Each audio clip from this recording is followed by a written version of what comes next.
Hello, Canucks fans, and welcome back to another episode of the Canucks Conversation, delivered to you by the great folks at DoorDash. Ding dong. Didn't say DoorDash yesterday.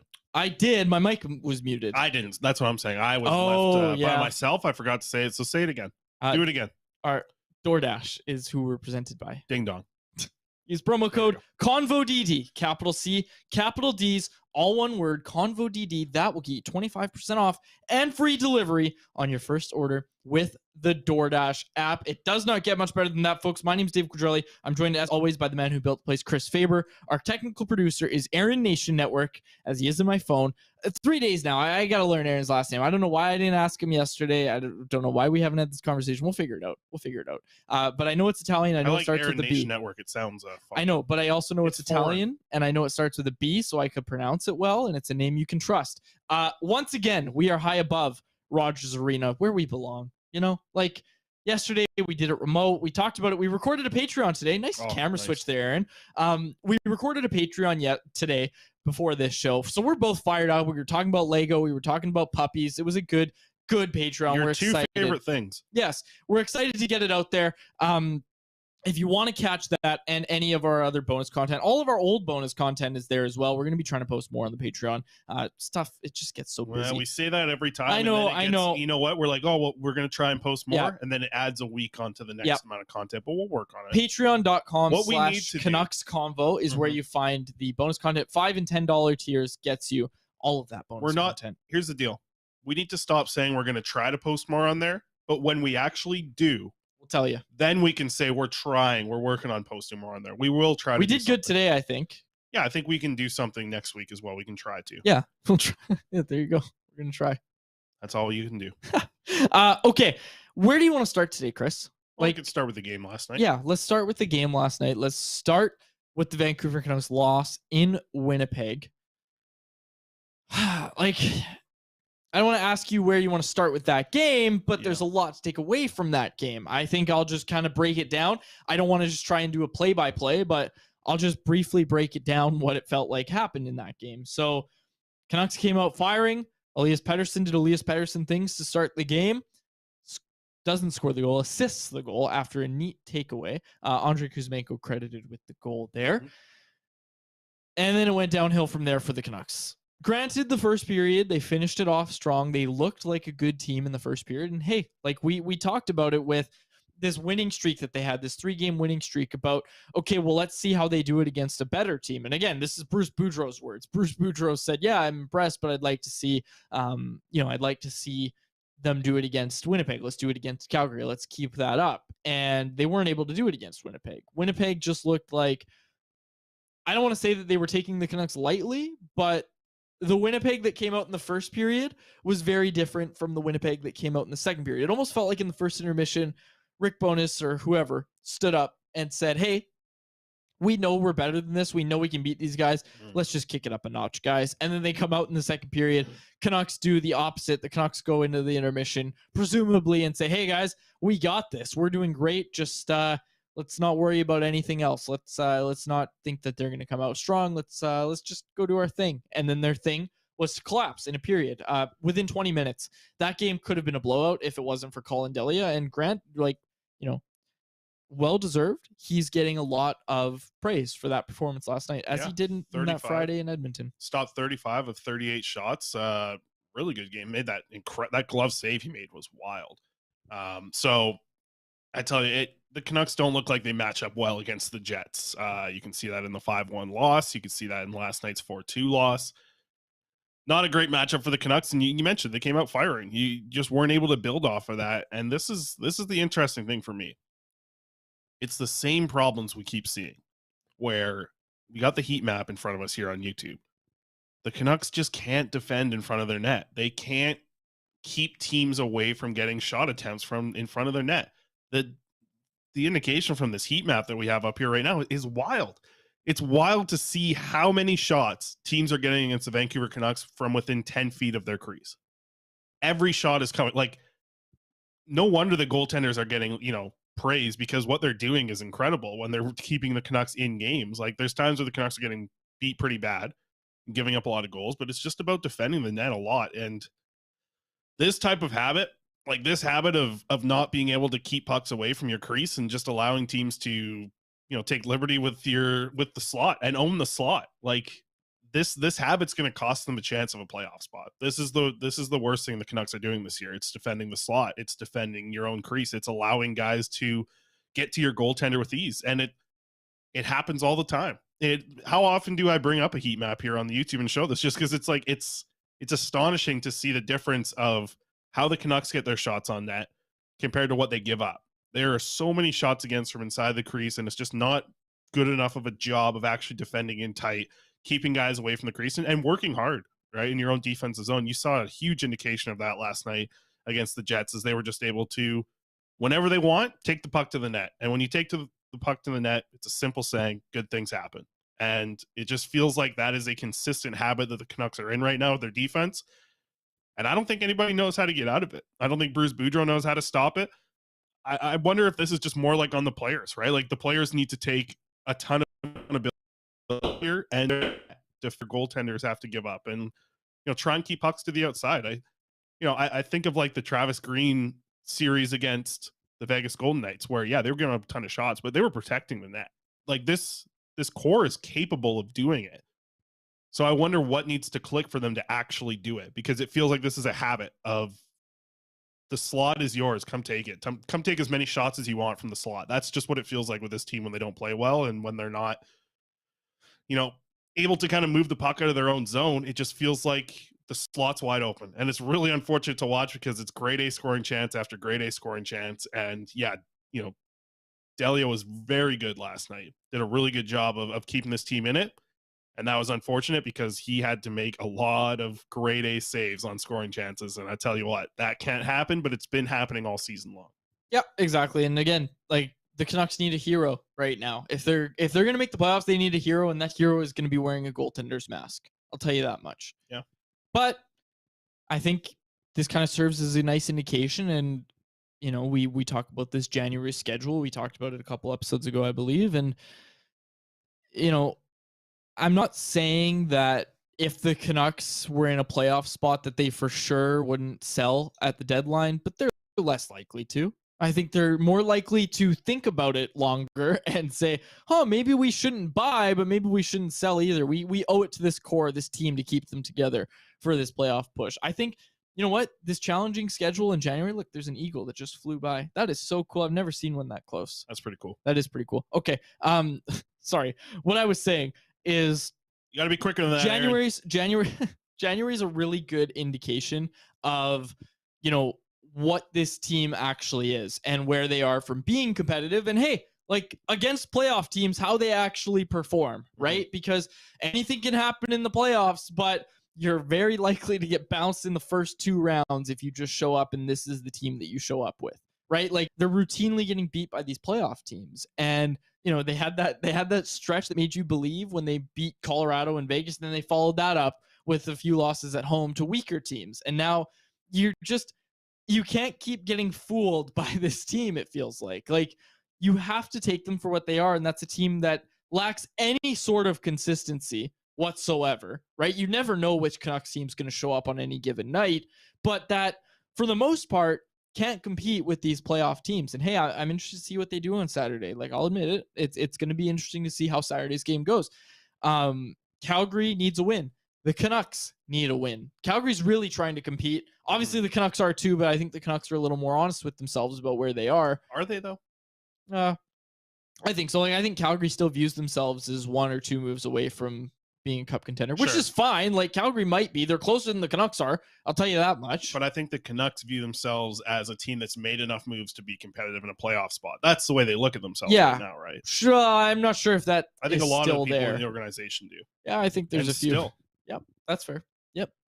Okay, let's get to the I saw people in the chat asking about. Let's get to the Miller Delia. Yeah, so we got the video, we got McKenna's tweet. I don't know what you want to start with here. Yeah, let's go to the video of it. Yeah, so You're for those goalie, on the podcast, protector quads, you go in, you say what you want. So for those on the podcast, you saw it last night, late in the game with over a minute remaining. Colin Delia starts sneaking out of his crease, but then Miller skates directly into a guy at the blue line and then turns around and he's yelling at Delia to get to the bench, and then he whacks the top of the net while screaming at his goaltender to get the F off the ice. Just not a good look. It's a bad look for Miller. I don't want to hear the whole take of, well, you haven't played in the NHL, you don't know, or I played high level baseball, or whatever it is that the people on Twitter are saying. Like, it's heat of the moment, it's fine. Mike McKenna, guy who actually played in the NHL, wrote about this and said, this is extremely disrespectful. I've never seen anything this disrespectful toward a teammate in a really long time. And to be honest, like, I don't know if this is because we've seen JT Miller get angry before, or if we've just been covering this team for too long, but I don't have a hard take on this. Like, I don't really care, if I'm being honest with you. It wasn't shocking. It wasn't shocking. Like, people are like, I had people from Edmonton, the Oily Boys, a couple of them texted me and said, I can't believe that. I'm like, I can actually. Yeah, I saw, like, Lachlan had the video that was up there, 1.6 million views. That's not blowing up in Vancouver. That's blowing up around 560,000. Well, this is the new damn Twitter. This is the damn They got two different views on the damn thing. Anyways, don't get me started. I'm not getting started. The thing is people outside of the market are saying, hold on, this guy has an A on his chest. Like, I can't believe this happened. Like, people outside of the market are saying, this is insane, I can't believe this happened. And people in the market are split on it. Like, people in the market are like, that's fine. That's JT Miller. That's JT Miller, baby. And then some of them are just like, what an a-hole. And I mean, I don't have a hard take on it. Like I said, like, I don't think it matters in the grand scheme of things. It is a bad look, clearly. Yeah. I don't think anybody's going to say, no, that shows he cares. That shows that he's welcoming to teammates in the locker room. Like, look, Colin Delia has been here for 3 days, right? And again, Mike McKenna did a really good job of summing it up, of what it feels like to be the third string goalie and feel unwelcome with the team, right? Because Mike's been in that situation. Articles over at Daily Faceoff, he did a fantastic job summing it up, better than I ever could. I don't have much of a take on it. It's not a good look. That's the only way to put it. I don't want to read into it more and be like, this is evidence that the Canucks locker room is split. I just, like, it's not that, but it's also evidence. It's the visuals of it make it look really bad, especially when you don't have any context behind it and people are viewing this around the league. Also, Delia was fantastic in that game. Like, I just think it's a little bit, like, it's not the most I don't agree with McKenna. It's not the most disrespectful thing I've seen, or whatever he said in the article. I don't agree with that. We've seen Miller for too long. Yeah, I think that it's, like, I don't think it's a great look for sure, but I do think that, and like, there's a lot of jokes out there too. It's like, when Miller has the puck on his stick, why would the goalie want to leave? Like, it's the guy who turns puck over the most. So, like, I get it, but at the same time, with a minute left, you kind of just need to go. Like, it's hard for a third string goalie to have the confidence to go out and do that. So it was a little tough to watch Miller kind of screaming at him, get the F off the ice and that kind of stuff. But, like, I think a bigger story would have been, like, the Shen and Miller talking about, like, that visual was bigger to me than this. Yeah, absolutely. This is just, this is blown up quite a bit. I mean, that's a couple other things. So again, all the people on Twitter being like, it's fine. Like, Shen blew up a month ago. And that was a bigger, listen, it's not a good look for Miller, but it's not like we said, it's not surprising at all. And to me, it's kind of in the situation of, like, some people are saying, oh, you need to bench him after that. Yeah, I don't agree with that. I don't agree with that, but I do think that, like, those two will hash it out. I'm sure they probably already apologized to each other. Miller probably apologized to Delia already. Yeah, I'm sure a conversation was had about, hey, this is what happens at this time. JT Miller is not, like, he makes some questionable decisions quite a bit. And his leadership's not in the, like, typical, like, Bo Horvat style. But I do think that Miller probably had a conversation with him right after. I wouldn't. For sure. No, I don't think this is something that's going to linger on past even last night. Like, I don't think Miller got in the locker room and said, you should have left the net. Yeah, that's why we lost the game. There's no chance in my view, from what I see in the locker room, that Miller, like, came in there storming it and they had to, like, yell at him more. There's no chance that happened. Yeah.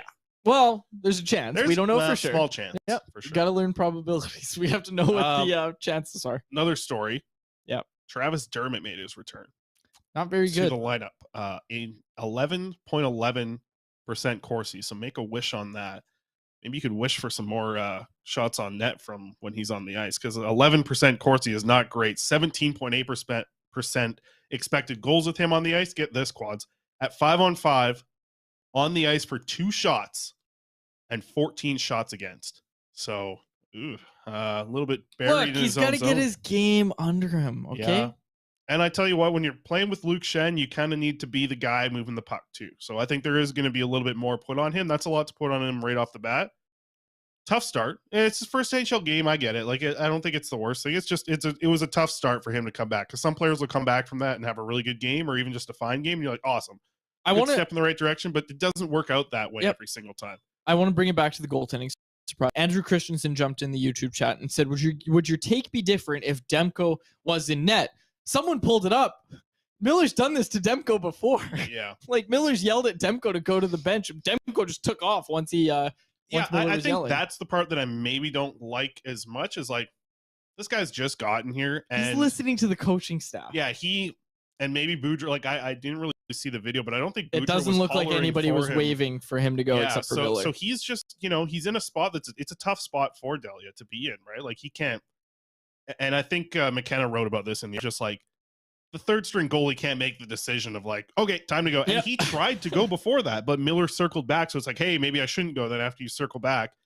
And I'm sorry, but like to kind of defend the goaltender a little bit there. It's like, when he circles back and can't get the puck out, is it really going to make that much of a difference having the extra player on the ice in that spot? Yeah, like the extra guy's just going to be hanging out down at the blue line, like trying to wait for the puck to go in. And I mean, it might help a little bit. It's obviously a slight advantage to have more players on the ice when you're trying to break out the puck, but with a breakout, it really doesn't matter that much. Yeah, the thing I hated the most, and this is a clip I don't think that really went around, but it was just like Miller's look when he was skating back to the bench after the empty net was scored, kind of had that feel of like, this is your fault. Like, this is, if you would have came out 7 seconds earlier, maybe we don't get, like, that was the weirdest thing I thought from the whole sequence. That's the part I didn't like the most of the whole sequence. It's not a good look. It's not a good look. And like Andrew said, if it's Demko, I don't think the take is any different than, that's not a good look. Nathan says there is a video of the bet waving him over. If they're waving him over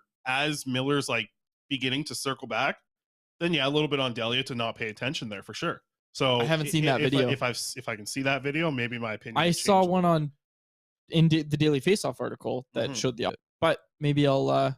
It depends. Yeah, you'd have to see when the bench was waving him over. So. Yeah. Anyways, okay. I haven't seen that one though, Nathan. Sorry. Yeah, we'll try and find that. Aaron, you can kind of look for that, I guess, or we'll look for it. I shouldn't tell Aaron. Let's get to a little bit of roster news here. Okay. Will Lockwood has been called up. Niels Amon has been sent down. We literally talked about this. Was it yesterday or 2 days ago that we were like, hey, you know what? It's nice that, well, we didn't even say it was nice. We were saying when this team needs a fourth line forward, don't call up Nils Höglander or Vasily Podkolzin. Go for Will. Go for Will. You literally called it by name. You said Will Lockwood. Well, get Will not Lockwood as hard as, did you see J-Pat's tweet last night? No, what did he say? J-Pat was all over this. He was like, let's have a conversation about like Niels Amon. He's like, I want to have a serious conversation. Let's hear what everyone has to, like, what do they have to say about him? What do they have to think about him? Yep. And Jeff was bang on. Got to give J-Pat credit for that. I'll pull up the tweet here, actually. J-Pat's tweet about us. So I called him GM J-Pat. Maybe you can blow me up here, Aaron, but this tweet from Jeff Patterson is just like nailed. He said, what do Canucks fans think of Niels Amon? Or do you think of Niels Amon? Was a nice story, found money out of the first camp, but it seems like he's hit a rookie wall. Could probably benefit from time in the AHL, but not much organization depth at center. So he remains in the NHL. Pretty, good one from J-Pat there. He absolutely nailed GM J-Pat. Well, he absolutely nailed it. So now we're going to see Amon go down. And you know what? They don't have a lot of center depth in the AHL as well. So. What if the tweet was like, today, General Manager Patrick Alvin saw Jeff Patterson's tweet, so Niels Amon has been sent down to the AHL. Will Lockwood has been recalled. Oh, here we go. I knew this was going to happen. I should have told Aaron that I was cutting back. Now I'm all zoomed in here. Oh God, now I'm all over the place. Oh, you're okay. I put it. Yeah, I know it's fine. Yeah. Okay. So here's quickly. They're in Manitoba. The AHL team is. So he's just like staying there. I think they play at a different rink, but I could be wrong. They might play at the same rink as the Winnipeg Jets. I could be wrong there. Someone could correct me there. But he's just going to stay there, play, and he's probably going to be like, top line center there. Get a little bit of time playing with Vasily Podkolzin and Phil DiGiuseppe. Have a different look to the game of hockey when you're playing with skilled players instead of just being a guy who needs to bang on a fourth line, which, listen, I've said it for a long time. He's still been one of the best surprises for me this season. The fact that Niels Amon's played in every single NHL game this year. Yeah, but look, Well, I like Nils Amon, but he hasn't been great lately, Sure. and he was pretty bad last night, and I think that's why we're seeing him get sent down. So I'm not like I haven't been. I'm not gonna have the take of Nils Amon's been so impressive he should stay in the NHL. No. Like I think this is gonna be good for him. He's joining the likes of Podkolzin, Höglander, Rathbone, Klimovich, these guys that they're actually working to develop. If Amon can have a ceiling higher than what we've seen from him so far at the NHL level, I think that's found money for this team. Like, that's great. That's the way I look at it, is because he's found money, everything that he's done this season is a huge win for me. And I hope that Philip Johansson can do the same thing next year. All right. I can't see the bench waving. Like, I see, and this is just to Nathan's point, like, I see one player with an arm in the air and nobody on the coach. No, everybody's sitting. Nobody's waving Delia over. Nobody is waving Delia over. I'm literally watching the video. There's no one waving Delia over on the broadcast. Let's get to Sean's comments. Says, who's Sure. Miller the coach? Miller should mind his own business and focus on bring the play into the Jet zone with puck possession and scoring. Then Delia can race to the bench. Trade the There's absolutely no Trade one Besser and waving. Garland. There's absolutely no one waving Delia to the bench. Absolutely no one. That is just false. There's no chance that's happening. Okay. Like unless there's an angle that wasn't shown on the broadcast, but everybody's sitting on the bench in the broadcast. Post-game show guys were showing it last night. Yeah, which post-game show? That's what I was thinking. Yeah, like, I guess Sportsnet, but really? Yeah, it was probably the 12th hockey game of the night that we got to on Sportsnet. Here's the Leafs losing to Arizona. Yeah, which was really funny, by the way. Here's a view of Austin Matthews combing his mustache. Okay, let's move on from the Canucks. Yeah, you got some exciting stuff here. Yeah, you don't do a lot of prep for this show, but tell you what, the year's coming to an end, and you've decided to step up and prep something for the show. Yep. Okay, so we're gonna tomorrow at Canucks Army on New Year's Eve, we'll have the top stories of 2022. I went through the Canucks Army back end and settled down. And I found out the top stories of the year. The top stories of the year viewed by this is gonna be tough. Canucks fans. I want you to guess what the number one story, and I shouldn't just say Canucks fans because some of this stuff, hint, some of it gets on league-wide news. So I want to hear your take on which article is the top one viewed on Canucks Army this year. The top Vancouver Canucks related story of the year. I'm gonna guess that it was the JT Miller re-signs. Nope. It was. Okay. The Canucks dressing room was thrilled when Travis Hamonic was traded. That was a report from, I believe, Frank Saravalli.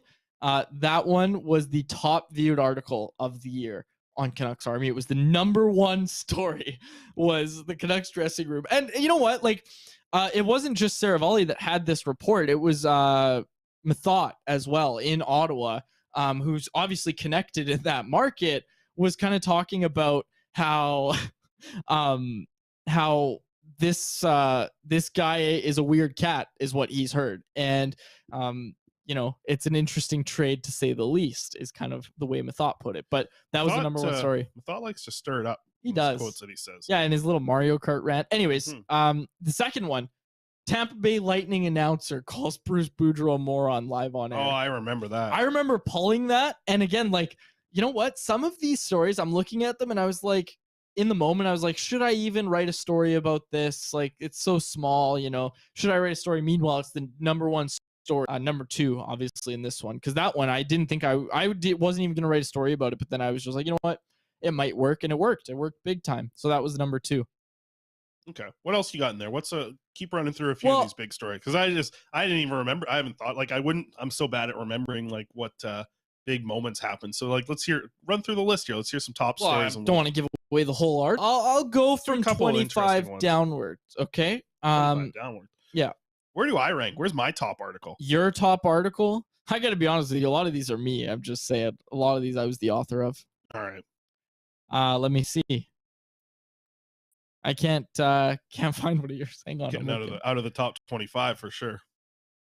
You can talk while I look for this. Well, I think nobody reads all my prospect stuff. That's what I do it to Canucks Army, and I think it's good information. That's why it is absolutely. But it doesn't do clicks. I know it doesn't do clicks. Hey, but the reason that we're able to, have stuff that doesn't do clicks, but it's still useful information, is because we have stuff that does clicks. Like Right. that's kind of the Canucks Army model. Floyd. You and Stefan over there. You guys are the clicks guys. You're with your titles. Yeah, I see a lot of Stefan and I up here. Yeah, you guys and your titles.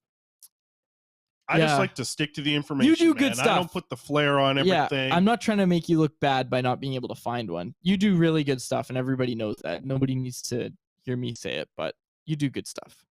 Just don't get any clicks. Am I out of the top 50? Do I have one article in the top 50 that's even in there? Jeez Louise. All right. I'm up to 40s. Really? And I don't have one. Not yet. But it's okay. We write a lot of articles at Canucks Army. There's over, I don't know, like a month on that site. I always find the ones that do well are if you put the general manager's name in the title.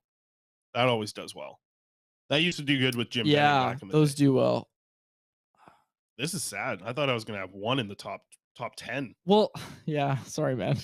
Hey, no, well, this was my idea, but you wrote it. Yeah. What we're hearing about Andrei Kuzmenko's visit to Vancouver. You were very dialed in on that situation. 38. You rank 38. That's the 38th highest viewed. So you won't be in the article that drops tomorrow, but you're in there.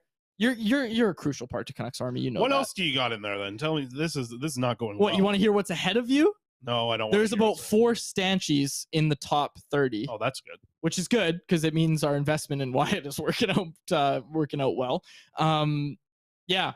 I don't. It's not going the way I thought it was going to go. Well, you didn't expect you asked me to pull you up and figure out where you were. You're good. You're good. Okay. I don't want to keep going. All right. For yours. Well, tell me, bring up another one that we can talk about. What's another moment? Because I don't want to hear this around the league. 23. Sure. 23 is an interesting one to me. Canucks forward Elias Pettersson reacts to the Canucks selecting Elias Pettersson in the draft. Yeah. And that was literally just me writing about a tweet and an Instagram story, and that's up there. And that was when he posted the Spider-Man meme? Yes, exactly. Right? Yeah. It was hilarious. That was fun. And then 25 is my story that I did when I talked to Bruce Boudreau about Scott Walker and him being away from the team with his vertigo that he was going through.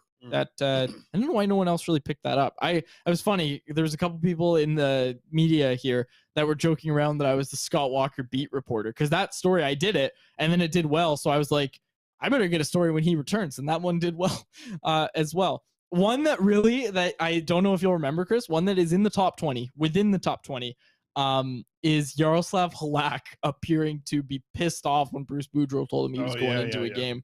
That one did really well. Drama articles that you got. These are all your top click ones. Nobody likes good old fashioned information like I put out. Yeah, there. like people are like, stick to the facts, stick to just writing about prospects or whatever. Just it's like, look, give us the stats, tell us how tall everyone is. No, what they want to hear about is COVID drama with Travis Hamonic. People always say like, don't write about this, don't cover this, don't cover that. The only reason we're able to cover anything else is because we cover all this other stuff. Yeah, that's unreal. Anyways, that's just showing people how the sausage gets wonder made. what the I thought the biggest story of the year to me, Travis Hamonic. No, it's not that Travis. It is. No, it's not to me. Yeah. To me, it's the JT Miller extension. You know who's in the top 3? I don't even care about this damn list anymore. Noah Strang. And Noah wrote something good. He wrote, the Arizona Coyotes are out of control and it's time for the NHL to take action. I remember that one. That was actually a good article. Banger of an article, and it is in the top 3. It is the 3rd most viewed article. Where's the first one of JT Miller's extension? The biggest story of the year. No one really cares. Like, people, that was just a news item that people read elsewhere. People saw it on Twitter. Okay. They didn't need like stuff about the contents of the Rangers proposed trade package to Miller, like that report from SAT that we wrote about. That's like in the top 20, and nobody cares about Miller actually signing. This whole website. I did predictions. I did 7 predictions for the Canucks offseason. I that did well. It's in the top 20. Okay. Yeah. Give me another funky one before we move on here. I did. What's going on? I feel bad that you're not in here because I'm looking and it's literally like it's me, Stefan. And then, every once in a while I'll see another name as well. And shout out to the whole team at Canucks Army because everybody does good work. But I feel bad that you were expecting to see yourself up here. Well, I know I'm doing better than Cody. I know that's for damn sure. No one's reading those AHL articles. Hey, but exactly my point. The reason that we're able to do those AHL articles and give people what I think is the best AHL coverage in the market Damn right. is because we have all this other stuff that pays the bills, keeps the lights on. So we're able to pay these people, a decent those decent in the rate. friggin' TD ads.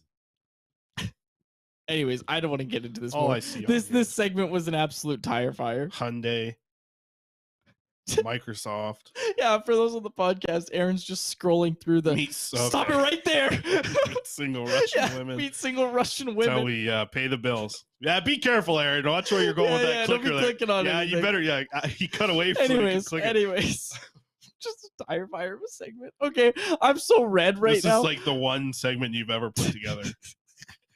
Okay. Go on.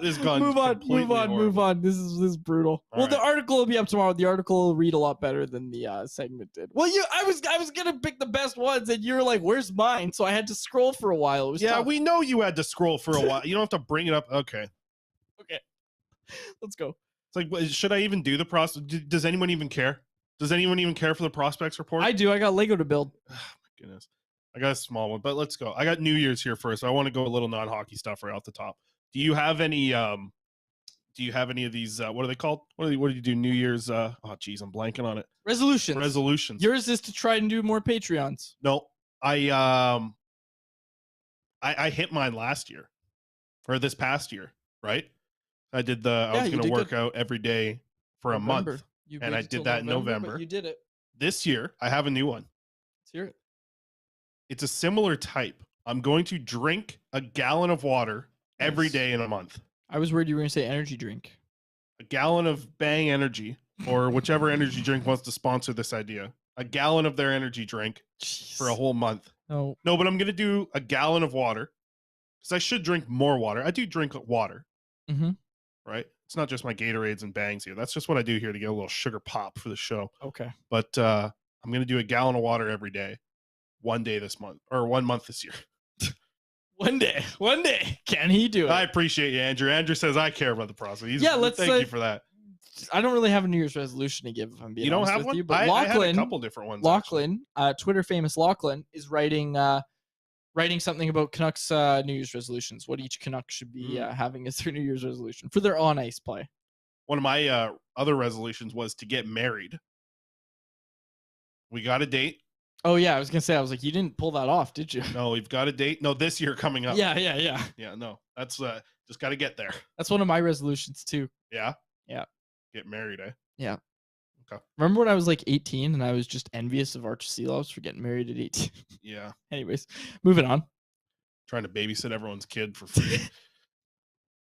Except, oh man, I don't want to tell this on the main show, but on the Patreon we talked about it. I was gonna dog sit for Thomas Drance, and sounds like I was gonna get a Lego set out of it. You were gonna get a Lego set. He asked me about it. Yep, that's tough. And I couldn't because I was allergic to his dog, which sucked. But I love his dog. I also mentioned maybe some like PlayStation points for your Madden games. Ooh, yeah. Because he asked me like, I gave some really good ideas. Yeah. We didn't get each other Christmas gifts this year, you and I. We did last year. And I still use your gift to today. Well, no, that one gift you got me sucked.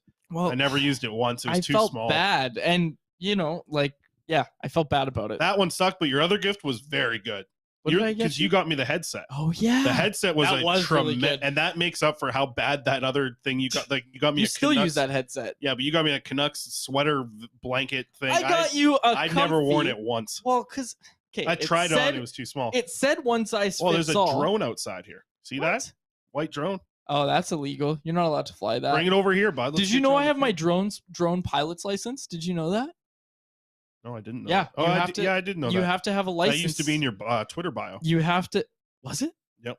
Average drone pilot. Yes, that's right. I haven't flown my drone in a long time. Probably in your Tinder profile back in the day. No, it wasn't. It wasn't. People don't take kindly to that because they think you're going to do this crap flying over buildings. You're not allowed to do that. You're literally not allowed to do it. This person is in violation of about 3 different laws. Oh, get them, Quads. You can't fly. Okay, so basically that's the way it works. That's a pretty small little one, though. Yeah, it has a camera on it for sure. That's great. They're looking into people's apartments. You're not allowed to do that. The way it works is 200 meters. If you were 200 meters horizontally from I hope a bird hits it from a, get that eagle back out here. Yeah, exactly. Eagle pick it off.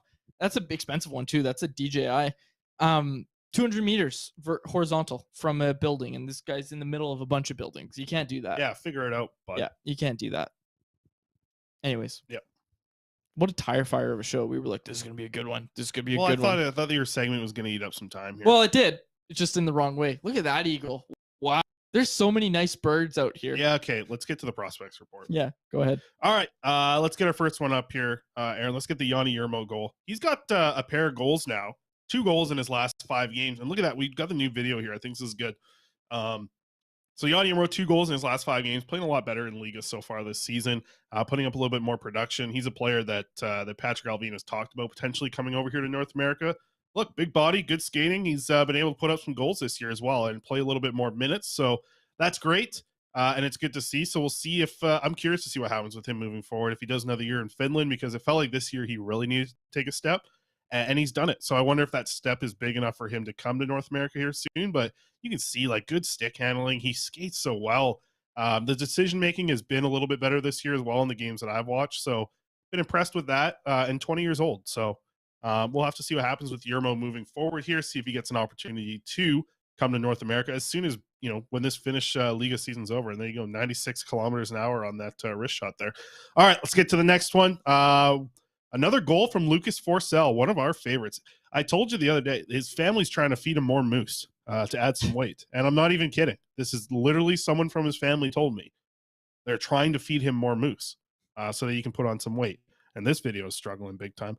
But Lucas Forsell, he scored another goal, 3 goals now. So he was in the Allsvenskan. You remember this, Quads? Back in the Allsvenskan days.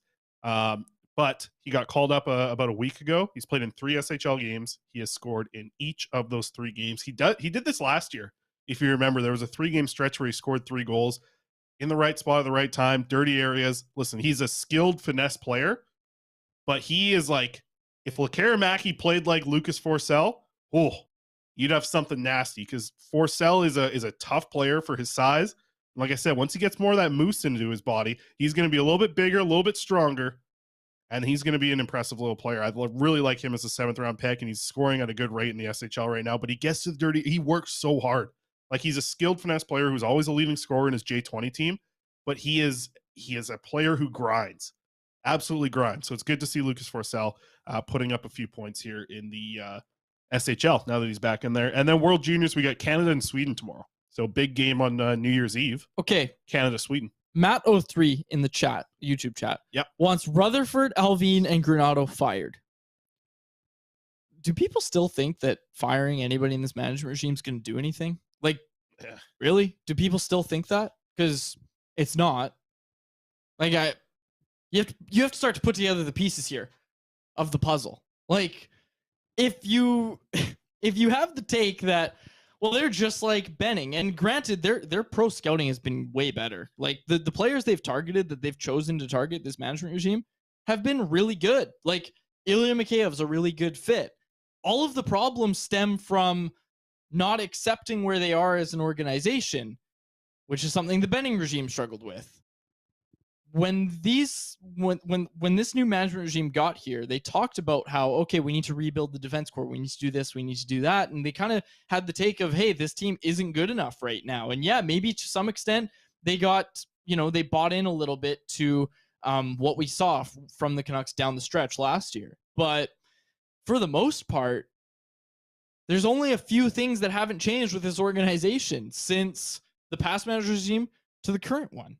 And I don't know how to spell it out any clearer for people. Firing Allvin, firing Rutherford, I don't think that changes anything with this team. Like, I really don't, especially Granato. Like, unless Granato deals with the pro scouting department and the amateur scouting department. Like, yeah, unless there's a real candidate that's coming in with a true vision that is going to be executed. Yeah, that's going to be executed. Yeah, that's the big like. You can have the idea of a rebuild, but it's about if you're able to actually execute it or not. Because I think this team has talked.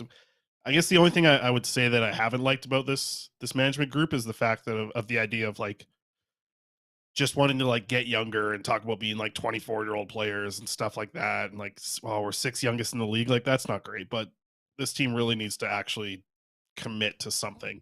actually have a plan instead of, like, I don't like the plan of getting 22 to 26-year-old players that like other teams aren't using. Like, you should want to have exciting 18 to 22-year-old players in your system a lot more than you should with like 22 to 26-year-old young players who haven't worked out great on other teams. That's just the way I view it. Yep. Just, yeah. I mean, Aaron, can you cut back to the back view? The drone's out here now in front of the damn place. Is it really? Yeah, straight up ahead of us. Get this guy out of here. Oh, he's flew away. Yeah, he got out of here. I'll tell you what to do with that. All right, Betway. Let's get out of here. Last show of the year. Let's go. Betway. I have no idea what my bets are. I can rattle off a couple. No. Oh, there you go. Jared McCann or Matty Beniers. I love the either ors. McCann or Beniers to score. No, this is yesterday's. Dang it. This is probably on me then. I put the nice work. Oh yeah, did I put the wrong one? No, are they playing tonight? Yeah, pull it up. This is right. Sorry, my bad, Aaron. This is right. I've done them. This is the problem. I do so many of these damn bets. I've done this exact same either or. We're already in next year. Like last week. Yeah, we're clocked out. Let's go. McCann or Beniers to score -167. $10. I'll get you 16 back. And then our second bet here, the big one: Oilers to win over 6.5 total goals. And Leon Draisaitl score a goal. Here's the thing, Quads. Draisaitl hasn't scored in 6 games. For you and your little Oilers Nation toque over there. I know you got the oil drop in that thing. People can't see it unless you really zoom in. You got an oil drop. He's wearing an Oilers merch. Anyways, Draisaitl hasn't scored in 6 games. You know what Draisaitl doesn't do, Quads? Go 7 games without a goal. So he's scoring tonight. I like it. $10 get you 60 on that big return there. Over 6.5 total goals and the Oilers to win. Those are our Betway bets of the day. All right, we'll wrap it up there. We'll be back on for the year. We'll be back on Tuesday. I don't think we're back on Tuesday, are we? 19 plus over at Betway, by the way. Yeah, we are back on Tuesday. What's the date? January 3rd is Tuesday. Wow, what a year for like I'll tell you what, being like a 19-year-old who's going out on New Year's and stuff. Saturday night, New Year's Eve. Like I'm staying in. I'm not going anywhere for New Year's. I'm just hanging out. I will try to edit the Stanchies. We'll see. Right. Might be a morning affair. We'll see. I don't want to. Okay. We'll wrap it up there. For my co-host, Chris Faber, our apologies. This is a tough show to get through today. Final show of the year. We're still here. Yeah, we're still here. We'll come back stronger next week for sure. For my co-host, Chris Faber, my name is Dave Quadrelli. Thank you so much for listening to another episode of the Canucks Conversation. And producer Eric. Thanks for listening to Canucks Conversation, delivered by DoorDash. Hit the subscribe button to never miss an episode. How about keep it to a thank you, Jim?